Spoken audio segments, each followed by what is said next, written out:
Olá, minha amiga, olá, meu amigo, é um prazer reencontrá-lo aqui. Nesse dia, no dia de hoje, nessa nossa conversa, em que a gente vai tratar do tema da execução de título extrajudicial. É lógico que esse tema, execução de título extrajudicial, é muito amplo.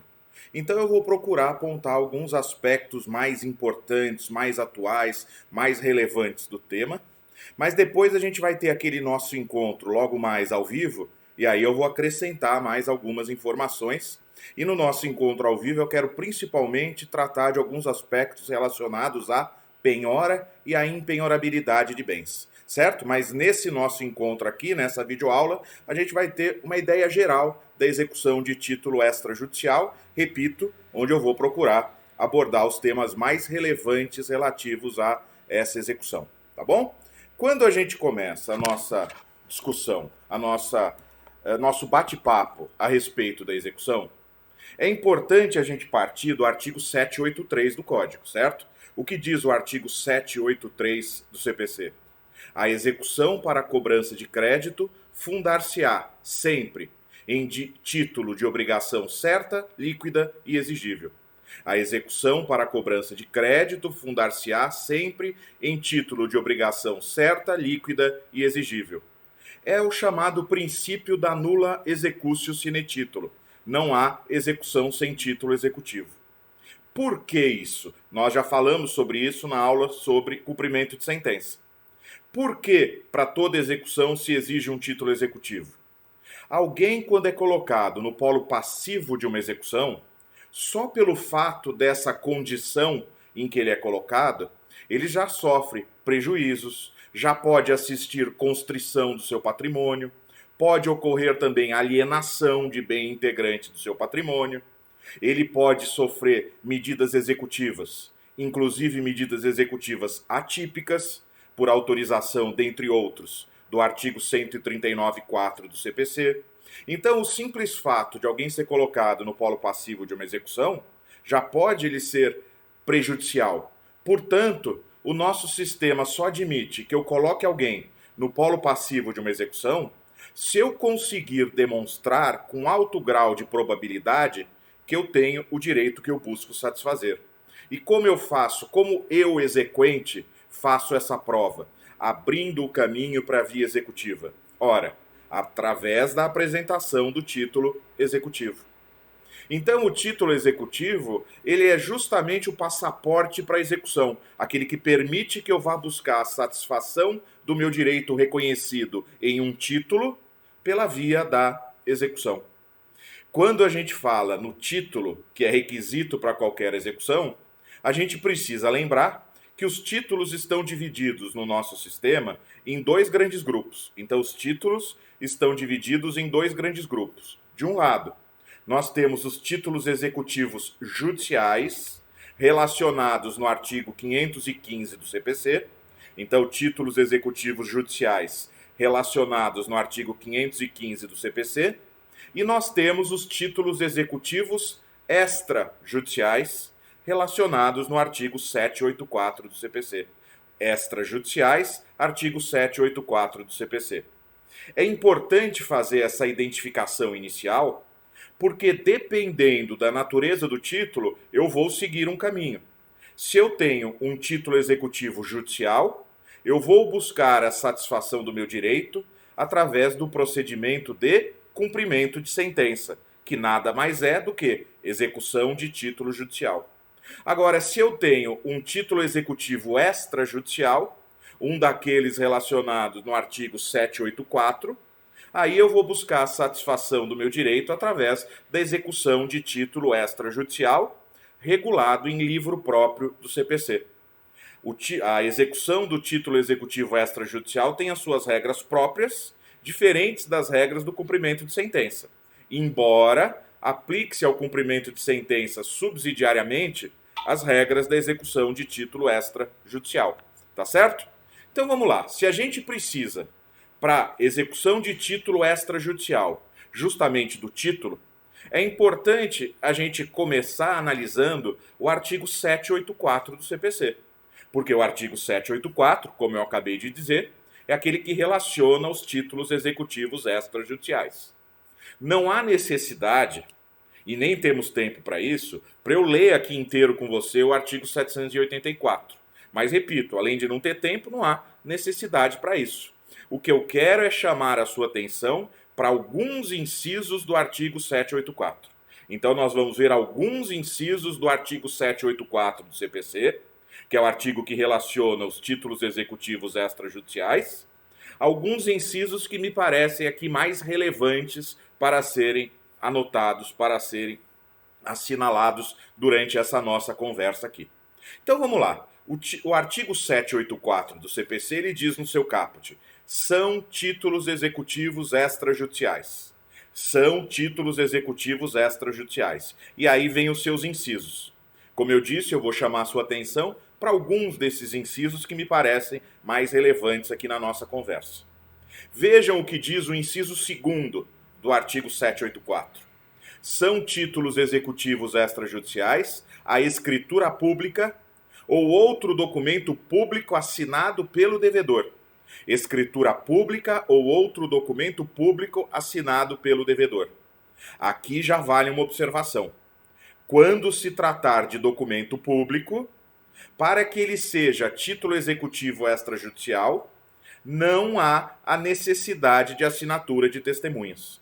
O documento público, para ser título executivo extrajudicial, ele independe da assinatura de testemunhas.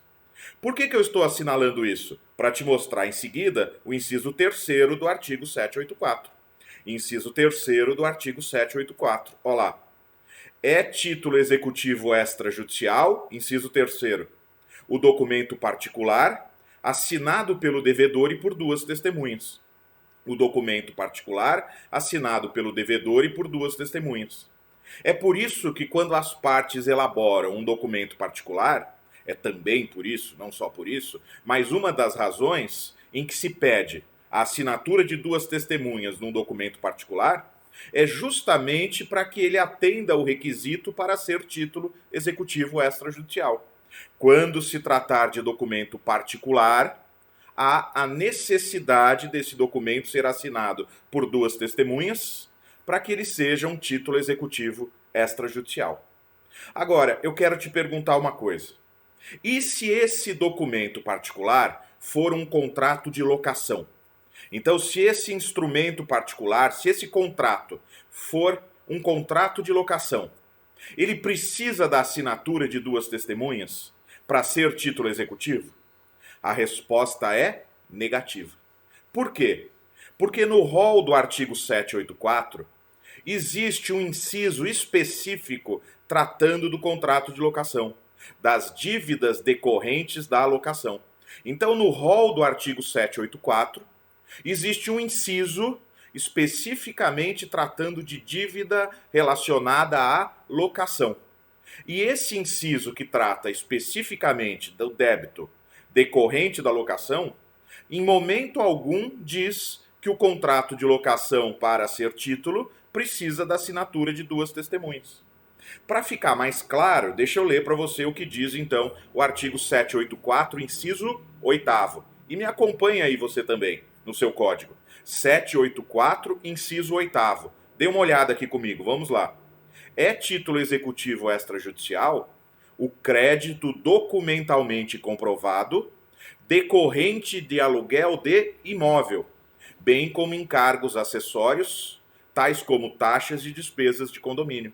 Então veja de novo o que diz esse inciso 8º. O crédito documentalmente comprovado decorrente de aluguel de imóvel, bem como encargos acessórios, tais como taxas e despesas de condomínio. Veja que esse inciso 8º, em nenhum momento, exige que o contrato de locação, para ser título executivo, tenha assinatura de duas testemunhas. Não precisa. Por quê? Porque quando se trata de locação de imóvel, deixa eu assinalar bem isso, quando se trata de locação de imóvel, o título se forma desde que comprovadamente documentado a dívida. Aí ela já pode ser objeto de execução, ainda que o contrato de locação não tenha assinatura de duas testemunhas. Tá bom? Seguindo mais um pouco, ainda na análise de alguns incisos do artigo 784 do CPC. O artigo 784, no inciso 9º, diz que é título executivo extrajudicial a certidão de dívida ativa da Fazenda Pública da União, dos Estados, do Distrito Federal e dos municípios, correspondentes aos créditos inscritos na forma da lei. Então, veja, certidão da dívida ativa é um título executivo extrajudicial. Mas aqui tem uma peculiaridade. Embora esse título executivo esteja consagrado dentro do CPC, é o CPC que está reconhecendo a certidão da dívida ativa à força de título executivo extrajudicial. Mas embora, então, o CPC reconheça a certidão da dívida ativa como título executivo extrajudicial, a existência desse título proporciona uma execução que não está disciplinada no CPC. Quem detém esse título executivo extrajudicial, a certidão da dívida ativa, vai poder buscar a satisfação do seu direito através de uma execução, mas de uma execução que não está disciplinada no CPC. Trata-se da chamada execução fiscal, que é regulada por uma lei de 1980, Lei 6.830 de 80. 6.830 de 80. Então, quando vai se executar a certidão da dívida ativa, embora seja um título reconhecido dentro do CPC, ela proporciona uma execução disciplinada em outra lei, que é a chamada Lei das Execuções Fiscais. Caminhando mais um pouco, quero chamar sua atenção para o inciso 10º do artigo 784, especialmente importante em situações de crise como a que a gente vive. O que diz o inciso 10º? É título executivo extrajudicial o crédito referente às contribuições ordinárias ou extraordinárias de condomínio edilício, previstas na respectiva convenção ou aprovadas em Assembleia Geral, desde que documentalmente comprovadas. Desde que documentalmente comprovadas. Então, o crédito decorrente de contribuições condominiais representa título executivo extrajudicial, desde que esteja documentalmente comprovado. Eu disse que isso é especialmente importante em situações de crise. Aqui houve uma inovação do atual CPC em relação ao Código Antigo, estabelecendo que esse crédito é título executivo extrajudicial. Em situações de crise, esse inciso se torna ainda mais importante, porque muitas vezes alguém num condomínio, ou mais de uma pessoa no condomínio, em razão da situação financeira, fica impossibilitado de pagar as despesas condominiais, que muitas vezes são elevadas, dependendo do condomínio. Então, muitas vezes, quando surge a dificuldade, das primeiras coisas que a pessoa para de pagar, muitas vezes, como eu disse, não é por má fé, é por dificuldade mesmo, são as despesas condominiais.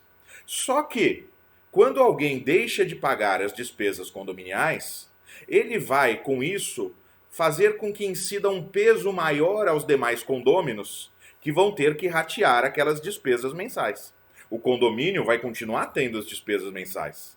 Quando um ou alguns deixam de pagar, surge a necessidade dos demais fazerem a devida compensação.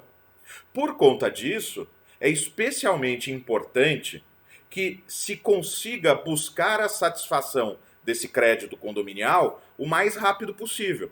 E é por isso que a lei estabelece a possibilidade de eu ir direto, o condomínio ir diretamente executar o devedor. Não precisa de processo de conhecimento. Já existe título executivo extrajudicial, desde que esteja documentalmente comprovada a dívida. Então, estando documentalmente comprovada, já cabe a execução diretamente. Lembrando que para essas dívidas condominiais, admite-se a própria penhora do imóvel, ainda que seja bem de família.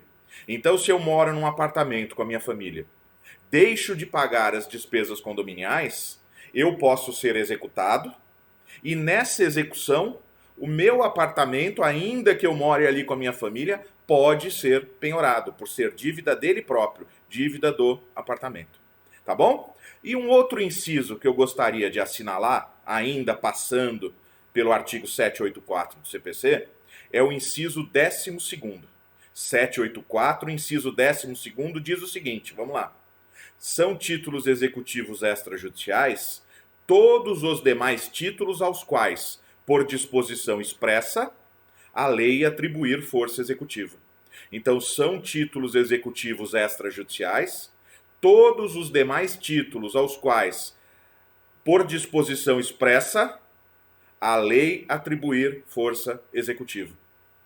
Qual que é a importância disso? Vejam, esse inciso admite que outras leis federais criem título executivo.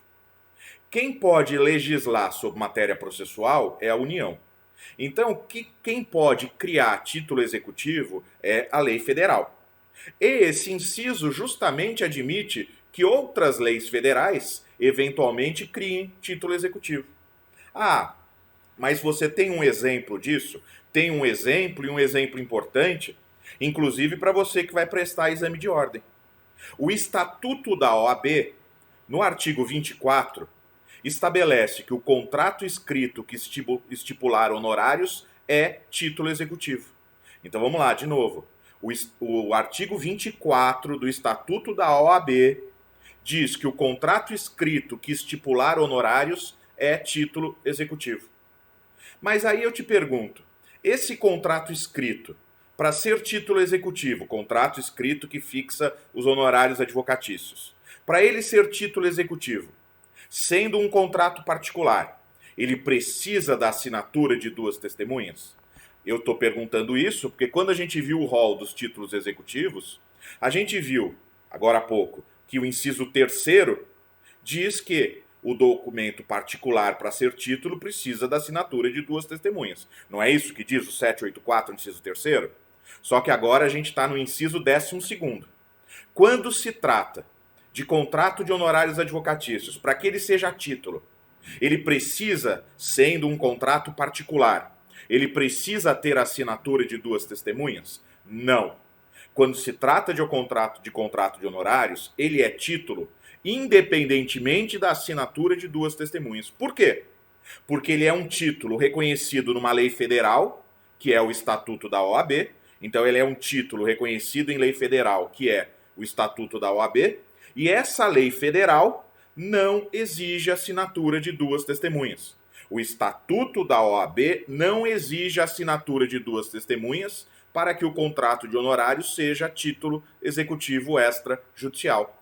Então, eventualmente num problema prático que você tenha, eventualmente no exame de ordem, quando se falar em contrato de honorários que estipule, então, honorários advocatícios, ainda que ele não tenha assinatura de duas testemunhas, ele é título executivo, porque o Estatuto da OAB, no artigo 24, assim estabelece, não exige a assinatura de testemunhas.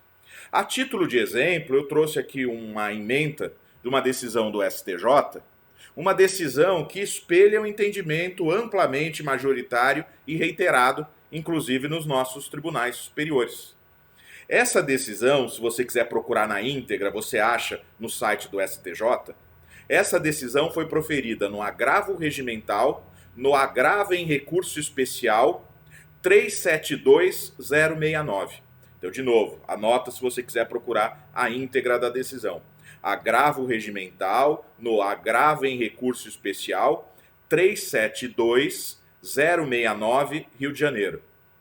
Esse recurso, que teve como relatora a ministra Isabel Galotti, então a ministra Maria Isabel Galotti foi a relatora, é uma decisão da 4ª turma do STJ.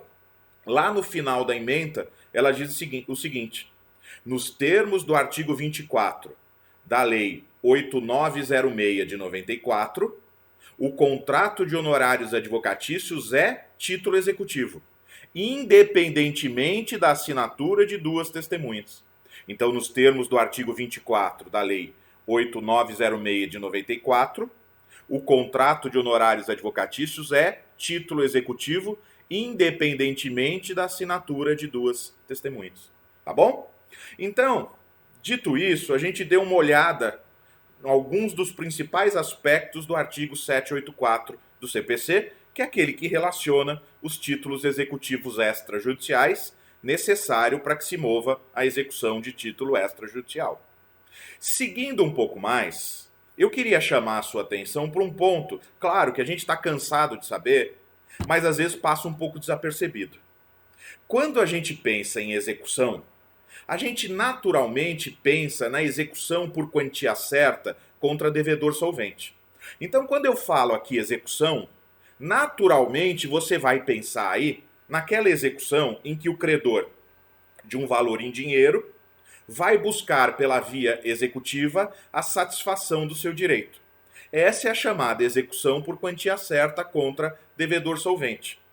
É, possivelmente, a que apareça no dia a dia, ou certamente no dia a dia do Poder Judiciário, com mais frequência.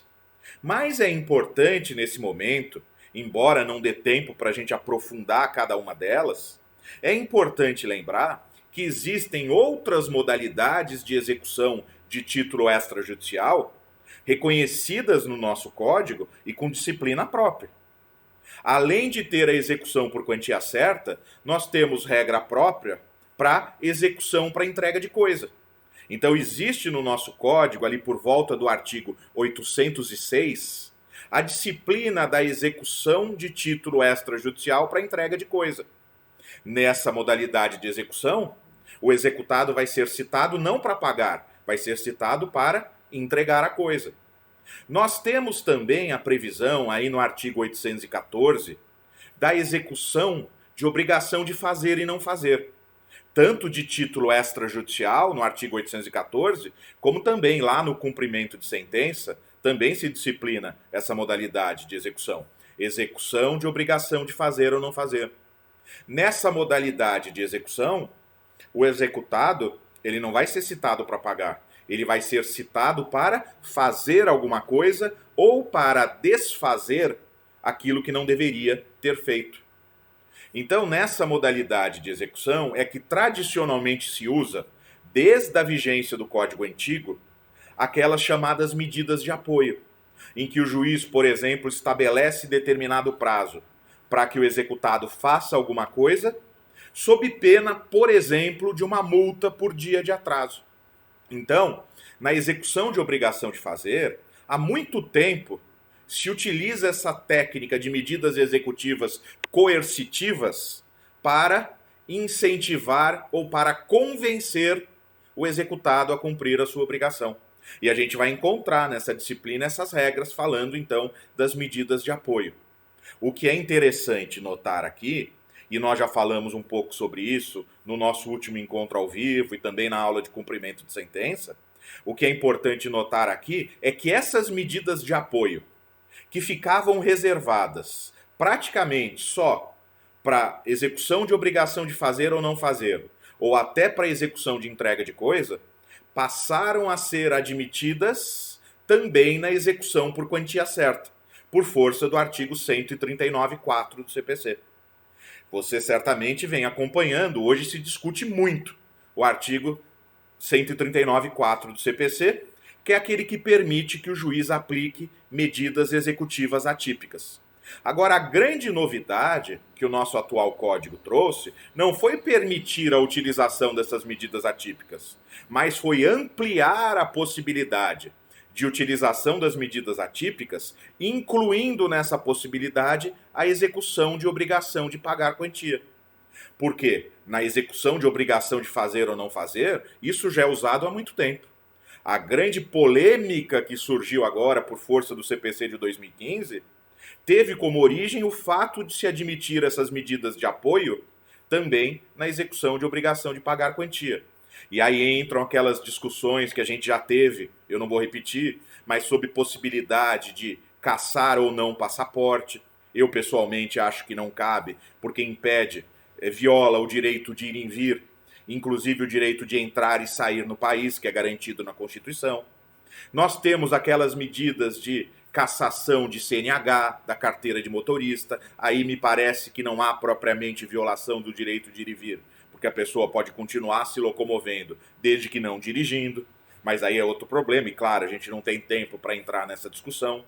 Mas a grande verdade é que todas essas polêmicas ganharam espaço justamente porque se passou a permitir no atual código a adoção das medidas atípicas na execução de obrigação de pagar.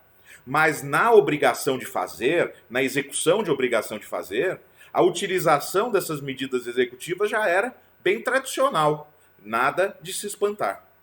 Seguindo mais um pouco, a gente tem disciplina própria também da execução contra a fazenda pública.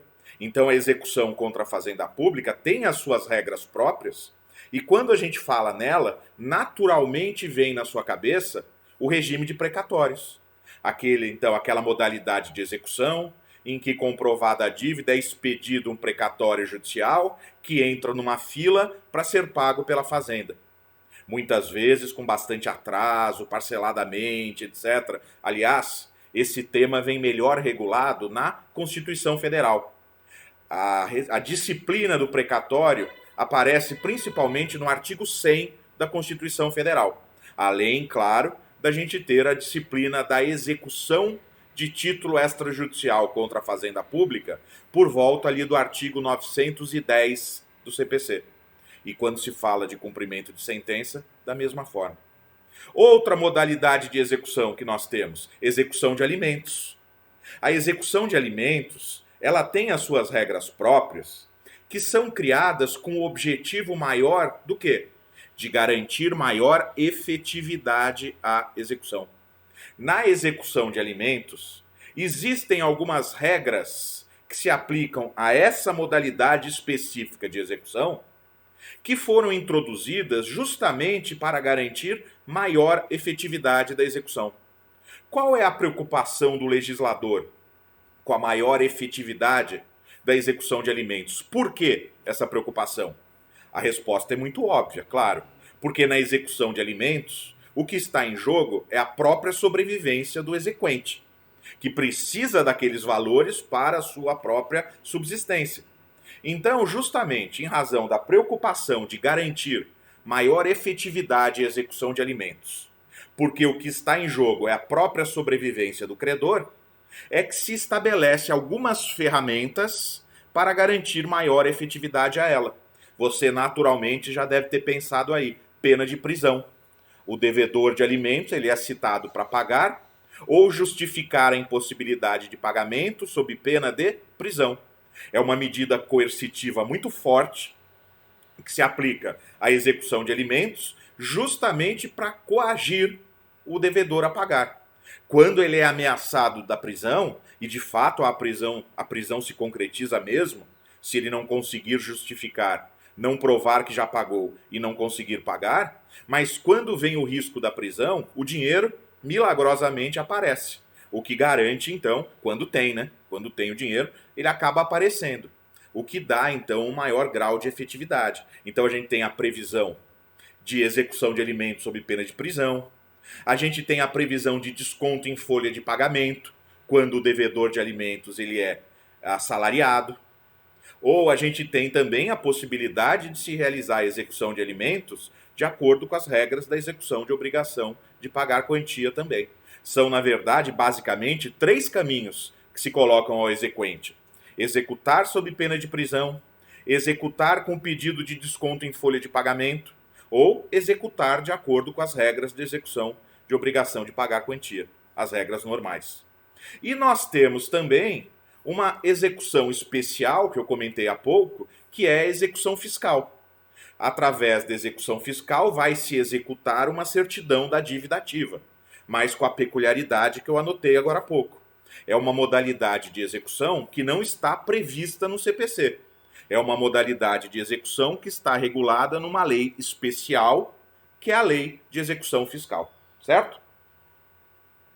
Caminhando um pouco mais, eu queria chamar a sua atenção agora para alguns pontos relacionados à execução de obrigação de pagar a quantia certa. Porque, de fato, é aquela que a gente vê no nosso dia a dia com mais frequência. Vejam como que se inicia essa execução. Toda a execução, claro, se inicia por uma petição inicial, pelo menos a execução de título extrajudicial se inicia por uma petição inicial, que deve vir acompanhada do título executivo extrajudicial. Então eu apresento uma petição inicial, acompanhada do título executivo extrajudicial. Isso a gente encontra no artigo 798. Então, petição inicial, acompanhada do título executivo extrajudicial, e se for então uma obrigação de pagar quantia, eu tenho que trazer com a minha petição inicial o demonstrativo atualizado do débito. Então, quando eu apresento a petição inicial da execução, eu indico qual é o valor que me é devido naquele momento. Esse valor que consta da minha petição inicial tem que vir comprovado por uma memória de cálculo que obrigatoriamente deve acompanhar a petição inicial da execução. Aí, se eu me esquecer de apresentar esse demonstrativo de cálculo, eu vou perder tempo. Eu vou perder tempo porque isso não é razão para o juiz indeferir de plano inicial. Mas o juiz também não vai poder determinar a citação do executado. Numa situação como essa, que faltou o demonstrativo de cálculo, o juiz vai intimar o exequente a providenciar o demonstrativo de cálculo atualizado para só depois poder determinar a citação do executado. Você já pode imaginar que isso nos faz perder, muitas vezes, bastante tempo. Então eu tenho que requerer por inicial, apresentar o título executivo extrajudicial, se for execução por quantia certa, apresentar o demonstrativo atualizado do valor devido, e quando o que está em execução é um título que estabelece obrigação para ambas as partes, então quando o que eu estou executando é um título que estabelece obrigação para ambas as partes, como por exemplo, um contrato, se eu não posso exigir o pagamento enquanto não cumprir a minha parte, então se eu não puder exigir o pagamento enquanto não cumprir a minha parte, eu terei que instruir a minha inicial de execução com o comprovante de que eu cumpri essa parte. Então vamos lá, se eu estou executando um contrato, para exigir a prestação da outra parte, eu tenho que ter cumprido a minha, na própria inicial eu já devo trazer prova de que cumpri a minha parte da obrigação, a minha parte do contrato. Eu já dei a prestação a que me cabia. Isso que eu estou dizendo, para ficar mais claro, você encontra no artigo 798, letra D. 798, inciso 1º, letra D. Olha lá. Ao propor a execução, incumbe ao exequente de a prova, se for o caso, de que adimpliu a contraprestação que lhe corresponde ou que lhe assegura o cumprimento, se o executado não for obrigado a satisfazer a sua prestação, senão mediante a contraprestação do exequente. Então, se o exequente só pode cobrar a prestação do executado depois que cumprir a sua, junto com a própria inicial, ele já tem que trazer essa prova de que cumpriu a sua parte. E é também na petição inicial da execução, e esse é um ponto importante, muitas vezes os exequentes não estão muito atentos para isso. Na própria petição inicial da execução, o exequente, ele já pode, e é conveniente que o faça, ele já pode indicar bens suscetíveis de penhora. Toda vez que o exequente tiver conhecimento de bens do executado passíveis de penhora, é conveniente que ele faça essa indicação na petição inicial da execução. É extremamente conveniente que ele faça essa indicação na petição inicial da execução, porque isso vai facilitar o quê? A penhora. Isso vai facilitar a penhora, se o exequente já indicar na inicial bens do executado que sejam passíveis de penhora. Se isso vai facilitar a penhora, isso evidentemente vai facilitar o desenvolvimento da execução. Quem é o maior interessado no bom desenvolvimento da execução? Evidentemente o exequente. Então, se o exequente ele pode contribuir já na sua inicial, indicando bens passíveis de penhora, é ótimo que o faça, porque isso vai facilitar a penhora e com isso a execução vai se desenvolver mais rapidamente e também com mais chance de sucesso, certo? Então vamos lá. É apresentada essa petição inicial pelo exequente de forma completa. O juiz, ele tem que fazer o juízo de admissibilidade da inicial, que aliás é o que o juiz faz quando recebe qualquer petição inicial. O juiz faz o juízo de admissibilidade da inicial. Ao fazer esse juízo de admissibilidade, o que cabe ao juiz é avaliar se aquela inicial preenche os requisitos necessários para que a execução tenha o seu prosseguimento. Então o juiz vai avaliar se aquela inicial da execução, reúne condições para que a execução tenha o seu prosseguimento.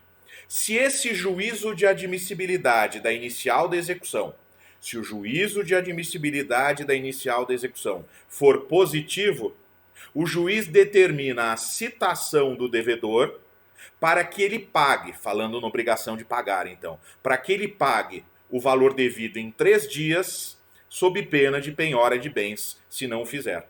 Então, feito o juízo de admissibilidade positivo, o juiz determina a citação do executado para que ele pague o valor devido em 3 dias, sob pena de penhora de bens. Se ele não fizer o pagamento no prazo de 3 dias, a partir daí, ele fica sujeito a atos de penhora sobre o seu patrimônio. O oficial de justiça, então, vai penhorar bens do executado e vai intimar o executado da penhora e da avaliação que vai fazer em seguida. Porque quem faz a avaliação do bem penhorado, em princípio, é o próprio oficial de justiça que fez a penhora.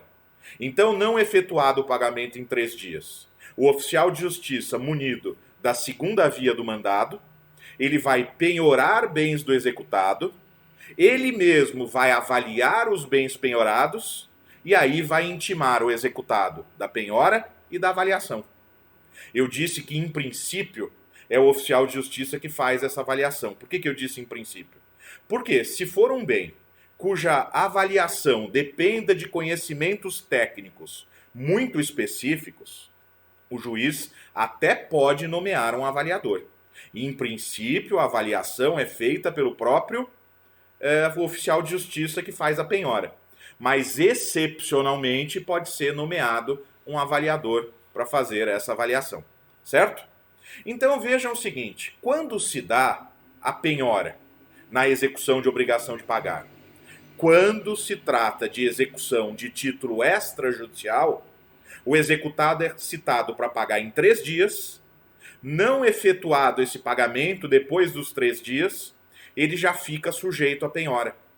É igual ao cumprimento de sentença? A gente tratou isso na aula anterior. O prazo no cumprimento de sentença é o mesmo? Não é.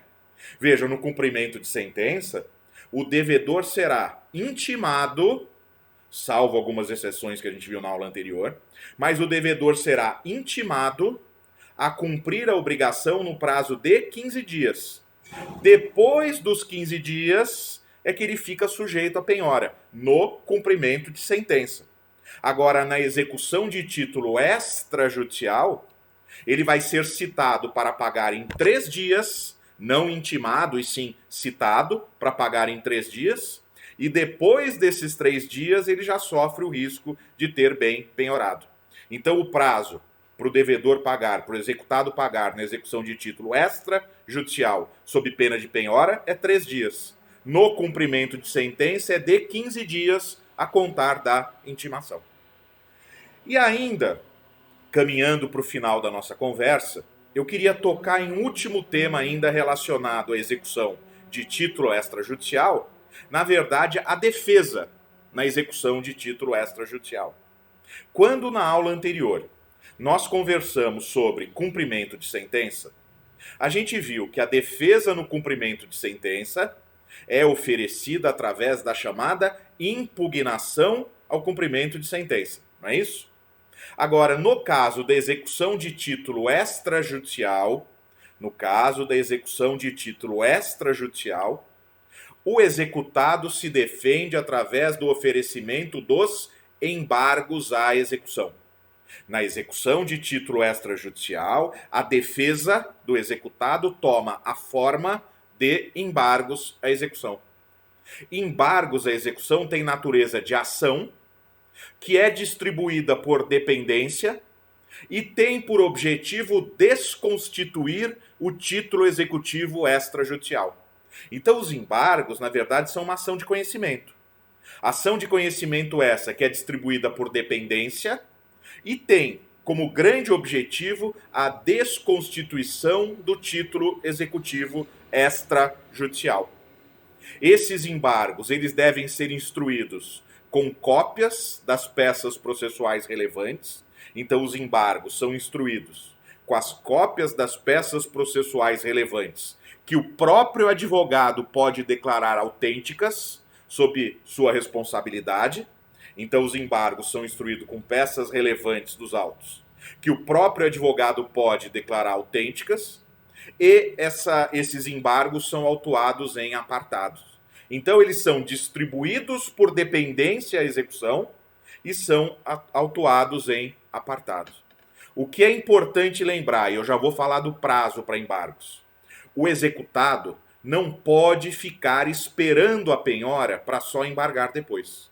O executado não pode ficar esperando a penhora para depois apenas embargar. Porque se ele fizer isso, ele terá, muito provavelmente, perdido o prazo para oferecimento de defesa.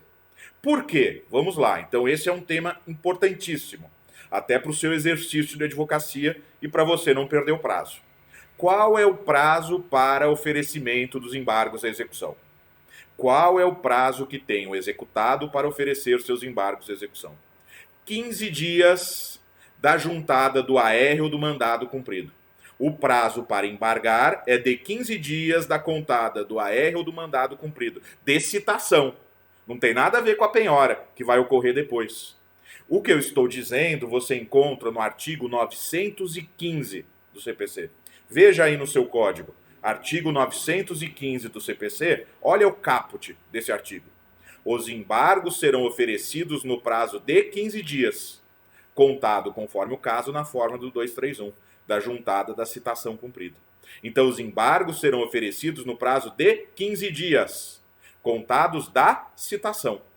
Também é bom lembrar, e aqui muitas vezes as pessoas se confundem, também é bom lembrar que, se tiverem vários executados, o prazo para embargar se conta individualmente para cada um, a contar da sua própria citação. Eu estou dizendo isso porque no processo de conhecimento, quando tem vários réus, quando que o prazo começa a contar? Da juntada do último mandado cumprido. Isso quando tem vários réus no processo de conhecimento, que precisam ser citados. Mas isso não vale na execução do título extrajudicial. Na execução do título extrajudicial, o prazo para embargar se conta individualmente para cada executado, quando tiverem vários executados. Eu não posso ficar esperando o outro ser citado para só depois disso embargar. Vou perder o prazo. Veja o artigo 915, parágrafo 1º do CPC. Artigo 915, parágrafo 1º do CPC. Olha lá. Quando houver mais de um executado, o prazo para cada um deles embargar conta-se a partir da juntada do respectivo comprovante da citação. Salvo, tem uma exceção, salvo no caso de cônjuges ou de companheiros, quando será contado a partir da juntada do último. Então, quando vai citar um casal, aí o prazo para embargar se conta da citação do último.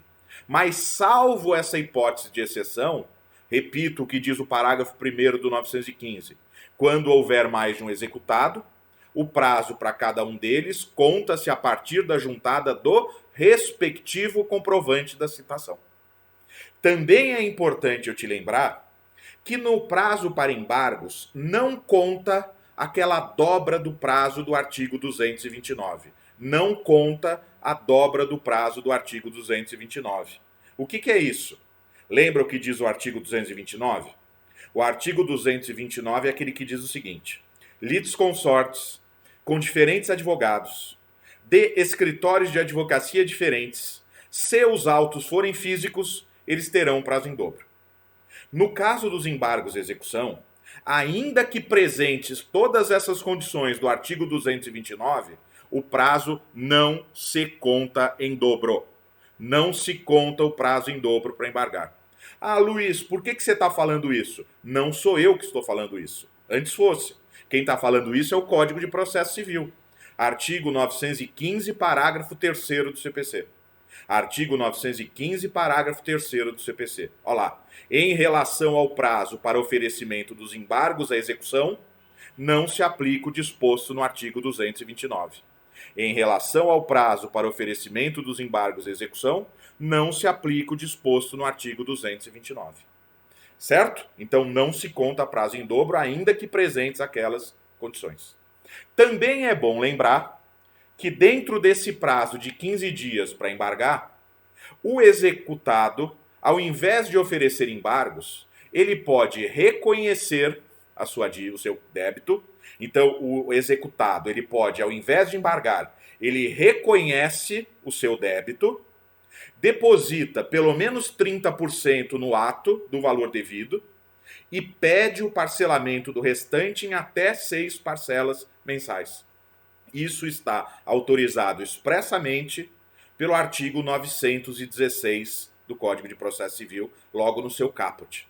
Então, dentro do prazo para embargar, ao invés de embargar, o executado pode reconhecer o seu débito, depositar 30% e pedir o parcelamento do restante em até 6 parcelas mensais. Mas para que fique claro, ou ele embarga, ou ele reconhece o débito e pede o parcelamento. É uma coisa ou outra. As duas são incompatíveis. Lembrando que essa possibilidade de parcelamento não se aplica ao cumprimento de sentença por força do parágrafo 7º do artigo 916 do CPC. Tá bom? E o último ponto para a gente terminar.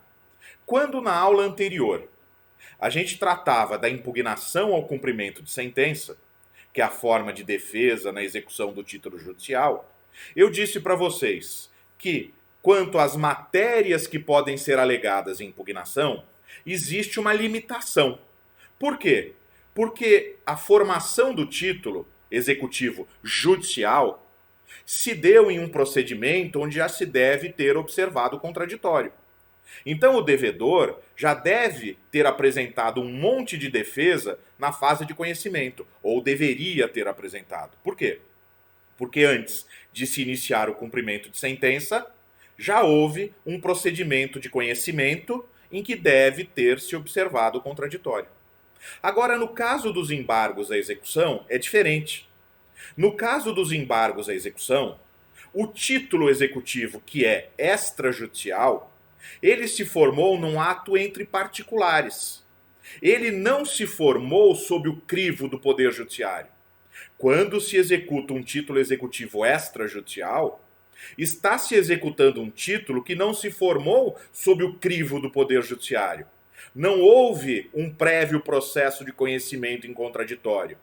Então é agora, no momento de oferecer embargos, que o executado pela primeira vez vai se defender perante o Poder Judiciário. Repito, é agora, ao oferecer embargos à execução, que o embargante, que é o executado, vai, pela primeira vez, se defender perante o Poder Judiciário. É por conta disso que a matéria que ele pode apresentar em embargos é ampla. O embargante pode alegar em sua defesa tudo o que tiver para alegar. Tudo o que poderia alegar num processo de conhecimento, sem limitação. É até interessante que você leia, para a gente terminar então, o artigo 917 do CPC.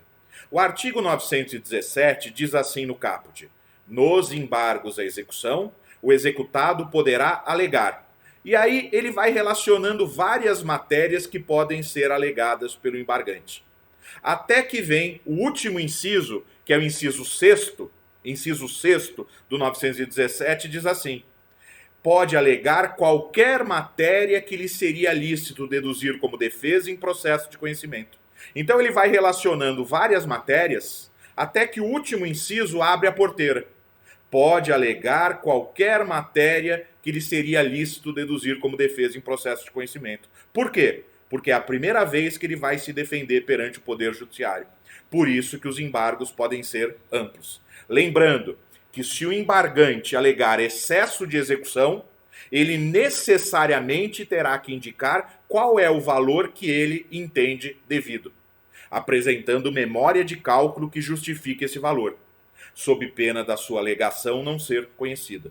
Então vai alegar excesso, tem que alegar qual é o valor que entende correto e apresentar a memória de cálculo atualizada. Senão essa alegação do embargante sequer será conhecida pelo juiz. Tá certo? Dito isso, a gente tratou dos principais aspectos que envolvem a execução de título extrajudicial, Eu agradeço a sua atenção e logo mais a gente se encontra ao vivo, em que eu quero complementar alguns dos aspectos que a gente aqui tratou. Muito obrigado e até o nosso próximo encontro.